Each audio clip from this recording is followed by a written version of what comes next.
Sifu Joshua here.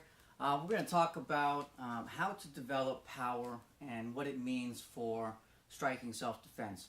In my opinion, mechanics are the most important thing in striking, and the development of it, to get to a higher level of sensitivity. Being able to check and parry. Something comes up. How to react with it. Instantaneously. You want to become spontaneous. You want to be able to, do things without thought.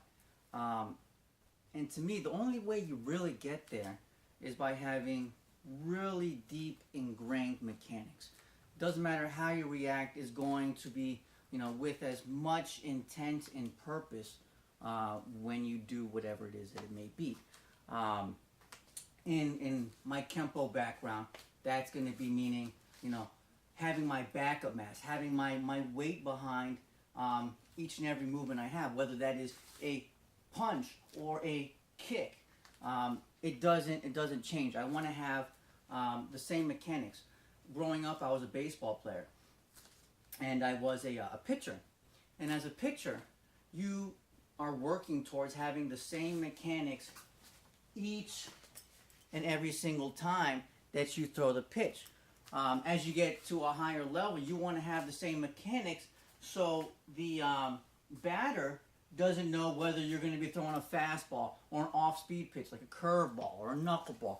You want it to look exactly the same way every single time. In my Kenpo or my striking, I like to have that same type of mentality. Maybe a slightly different purpose, now that they know that this strike or that strike is coming, but that I'm able to move the same way every single time and not have to change things up. If you're having to change things up all the time, you are going to get sloppy. Things are going to fall off. Things are just not ingrained the same way. But if you maintain the same mechanics, it's very easy to be sturdy and remain consistent. Not just in the moment, but over time. Also, in training habits, you're not going to probably injure yourself as much if you keep tweaking and playing with this way of doing this and that way of doing that. Keeps things simple. I'm all about simplicity. So, anyhow, we're going to do a couple of little drills using a tool. But I want you to see from here. I'm going to go into a normal fighting stance position, okay? I'm going to go from here, my elbow on my body, my left arm out, or my lead is going to be my left arm. So, as I throw a punch, which will be right now with my rear hand, I'm going to be moving my entire body. See, that's not just the arm going out. I'm going to be moving the entire body from the ground up, or my feet up. And through. By doing so, I have everything into it. Not just my arm going into the strike, but my entire body going into it. My arm may only weigh like 20 pounds. Also, I don't have as much extension. If I rotate into it, I now have farther extension and more backup into it, more meat behind it, more weight, okay? And back. So from here again, and shoot. My lead hand has to come back. I want to think about my body like a bucket in a well. The faster I pull the rope, the faster the bucket's going to come up. I'm not thinking about speed right now, but I want to bring this hand back fast so I'm able to bring the bucket, my right hand right now, out faster. The faster I'm able to bring, recock, recoil this arm, the faster this will be able to move out. As so. I also like to practice making sure I lock everything out, meaning I'm going to be rotating all the way. I can't turn my shoulders over any farther. I don't want to stop just right here. I want to go all the way and back, especially when going slow.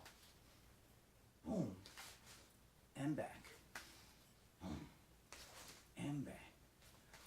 Boom, and back. The same thing can be done on the other side. And back. And back. Locked out. Can't turn it over any farther. It's right there. And on back. All right, now for the fun part. A great way to develop these mechanics. You can use a stick. In this case, this is a weighted bar, okay? I can't remember what's it called. The bar. Weighted fitness bar. This right here weighs 15 pounds, okay? Which is definitely more than one arm that I have.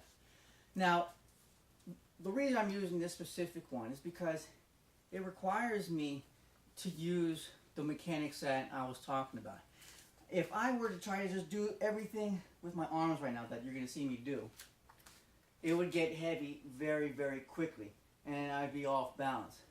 In order to be able to do repetitions a little bit longer, I need to be able to rotate and have things lined up, as so.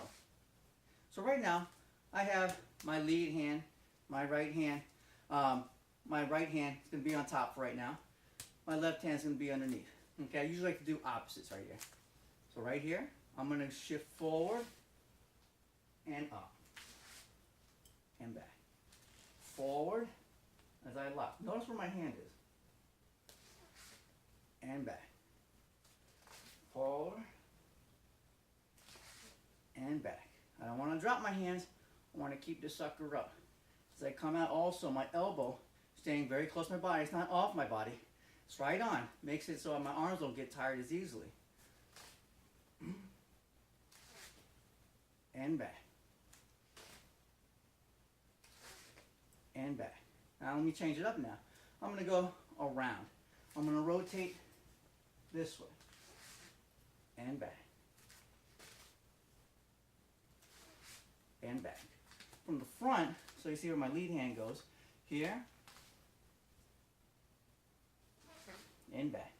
Notice how that lead hand is now right by my ear.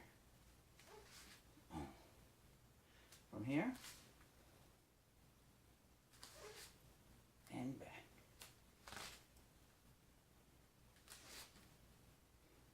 And back. All right, now, take the bar out of my hand for a moment, from the side again. I'm going to do exactly what I did earlier. If I had that bar in my hand, it would have been boom. And notice where my left hand is. This is now protecting my arm. This is going a little bit more advanced now. See about bringing the bag right quick, so I don't have a person to demonstrate on. Boom. See this hand? This is ready to come right back out, just as if I had the bar in my hand and through. Ready? So, and through. Sit.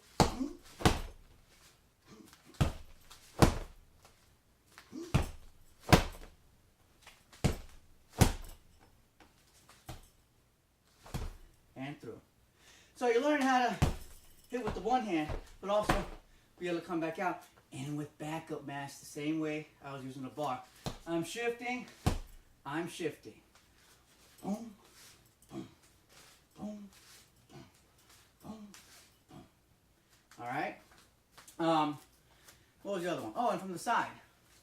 So from the side I came right on through, and my hand was going to be on the other side. If I had the bar in my hand, in order for me to move, I had to come across, and my left hand now is checking on the other side. No stick in hand. So it's practicing being able to stay in check. Very similar to this motion. I have this hand up there in check, protecting in case the shot came in. Now from here, again, and through. And through. All right, on the bag a little bit, slip, and through, and through, and through. Total body behind it. So it's not just that, it's my body rotating right into it. I want to be able to have as much force as possible. If you don't have a striking background, making things simple makes things a lot easier. So practicing this motion, picking up a stick, or like in this situation with that weighted bar, helps out a lot. Forces you to have to use both arms together, your whole body together. If I were to switch sides now on the left side, I could do exactly the same thing, but notice my grip is a little bit different. Now my right hand's on top. Cross this way. And now if you were to be practicing your strike this way, you could be doing exactly the same thing with nothing in your hands at all. Slightly different grip. You might recognize this like a straight punch right there. I'm coming right through, and now I'm working on that straight. And through. Okay? Many different ways to play with it. You can play with the different grips. Same things will be constant. Your body's going to have to be moving together in order to move this stick, this weighted bar. Body's going to have to be working in unison. Greater power, weight distribution, great mechanics. People have a difficult time seeing that. So anyways, that's for that. If you have any questions, please hit me up. Remember, be safe, keep safe, weaponize your mind and body.